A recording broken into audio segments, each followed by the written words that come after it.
Bom dia, Marco Antônio. Bom dia, Matheus. Bom dia, Danilo. Bom dia. Eu gostaria de começar com a seguinte pergunta.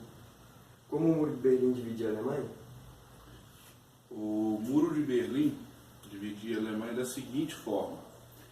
Com a Conferência de Potsdam, ele dividiu Berlim ao meio. Com o fim da Segunda Guerra, a Alemanha foi dividida na parte oriental e ocidental.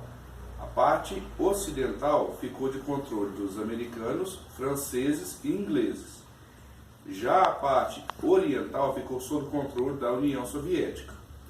Com o tempo, os ingleses e os franceses entregaram o controle total da parte ocidental para os americanos.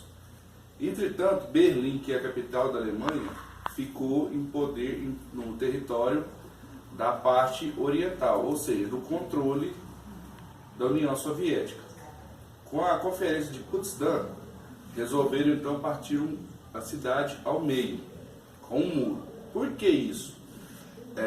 Com o Plano Marshall, a partir de um momento que os Estados Unidos começou a investir pesado na parte da recapitalização da Alemanha totalmente destruída, o crescimento da Alemanha foi acelerado. Foi, resumidamente falando, a parte ocidental voltou a crescer muito mais rápido do que na parte oriental. E como Berlim, que ficava na parte oriental, ou seja, de domínio soviético, foi dividida ao meio, a parte ocidental, a parte dominada pelos americanos, começou a crescer de forma muito maior, muito exageradamente maior e mais desenvolvimento que a parte controlada pelos socialistas. O que aconteceu com isso? Uma evasão. O pessoal da parte comunista começou todos a migrarem para a parte capitalista. Qual a consequência disso? Para evitar isso, os comunistas resolveram partir a cidade um muro. A princípio não era um muro, a princípio era só uma cerca. Mas como eles viram que não estava dando certo, porque os migrantes estavam todos indo da parte comunista para a parte capitalista, então fizeram um muro. Viram também que o muro não deu certo, fortificaram ele. O muro chegou a ter 3,5 metros de altura, com um fosso de 2 metros na base. A fuga era em massa. Tinham guardas de vigilância, tinham cachorros, tinham torres de vigilância com guardas armados, e mesmo assim a tentativa de fuga da parte comunista para a parte capitalista era gigantesca. Uma curiosidade, não se via então, até então, pessoas tentando migrar da parte capitalista para a parte comunista. Simplesmente dividiram a cidade ao meio, com um muro, e dividiram bairros, parentes, famílias, namorados, enfim. Alguns ficaram na parte capitalista e outros na parte comunista, sem qualquer tipo de critério. Simplesmente partiu a cidade ao meio. E em que contexto histórico se deu a queda do Muro de Berlim? A queda do Muro de Berlim se deu no final da Guerra Fria.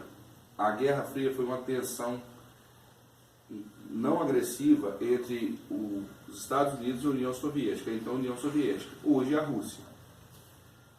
Se deu pelo seguinte: com o fim da Segunda Guerra Mundial, a parte comunista, ou seja, a parte europeia, tinha uma grande influência na Ásia e em parte da Europa. Já a parte capitalista dos Estados Unidos tinha uma grande influência no resto do mundo.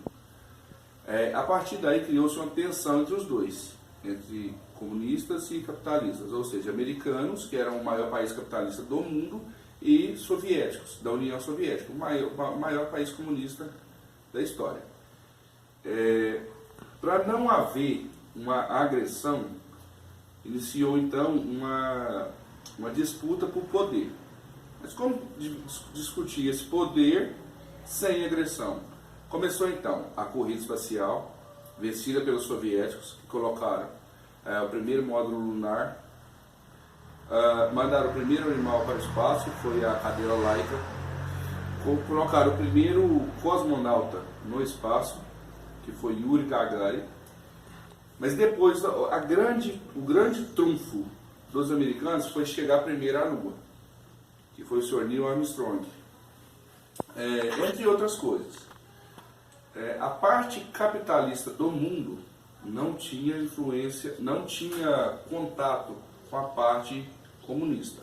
E a parte comunista não tinha contato com a parte capitalista. Ou seja, os Estados Unidos controlavam uma parte do mundo e a União Soviética outra. Com a tensão foi gerando, foi agravando, foi subindo, chegaram quase aos fatos de vias de fatos, quase a guerra mesmo. A maior tensão disso foi a crise dos mísseis, que foi quando Cuba, um país comunista em território amplamente capitalista, aceitou, em troca de apoio financeiro, sediar mísseis nucleares da União Soviética. Foi talvez o mais próximo que se tenha tido até hoje na humanidade do fim do mundo, tendo em vista que aconteceria um conflito nuclear. Os Estados Unidos tinham tecnologia suficiente para mandarem mísseis até a União Soviética. A União Soviética não tinha tecnologia suficiente para bombardear os Estados Unidos, mas poderia dizimar a Europa. E com o apoio de Cuba, levaram mísseis nucleares até Cuba, que fica muito próximo dos Estados Unidos. Então, a partir de lá, poderia bombardear qualquer local dos Estados Unidos, pela proximidade. Enfim, isso é só uma curiosidade da Guerra Fria. Repita a pergunta, por favor. Em que contexto histórico se deu a queda do Muro de Berlim? Ok, a queda do Muro de Berlim se deu praticamente, pode-se dizer que foi o início do fim da União Soviética. Ou seja, os soviéticos já desgastados politicamente, financeiramente e talvez até historicamente falando, não aderiram mais, não aguentaram a pressão popular do resto do mundo e dos próprios alemães, que a cada dia, a cada momento, queriam ultrapassar o muro. Por uma questão de, não só por valores financeiros, mas dividiu a Berlim, foi dividido ao meio. A família, familiares estavam do lado, namorados, parentes, amigos, conhecidos, e até o direito de ir e vir deles era cerceado.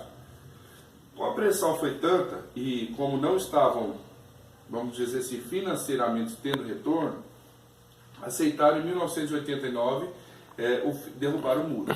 Berlim deixou de ser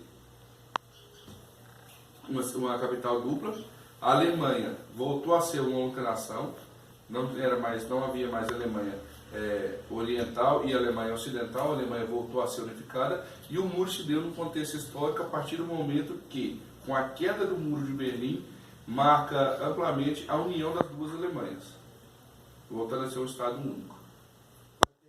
O que significou a queda do Muro de Berlim? A queda do Muro de Berlim praticamente decretou o fim da Guerra Fria. Embora oficialmente a Guerra Fria tenha terminado em 1992, em 89 já foi praticamente uma vitória americana do capitalismo sobre o comunismo. Significou, historicamente falando, culturalmente falando, a reunificação da Alemanha, a derrota definitiva e praticamente absoluta do comunismo sobre o capitalismo, significou, enfim, a união da Alemanha novamente e a derrota soviética. A partir daí, com o senhor Gorbachev, que foi a presidente da União Soviética, decretou o fim da União da República Socialista Soviética em 1992, pode-se dizer que a queda do Muro de Berlim se deu, historicamente falando, culturalmente falando, como decretando o início do fim da União Soviética. Muito obrigado, Danilo, por disponibilizar seu tempo para gravar esse vídeo. Voltamos com vocês, Marco Antônio e Matheus.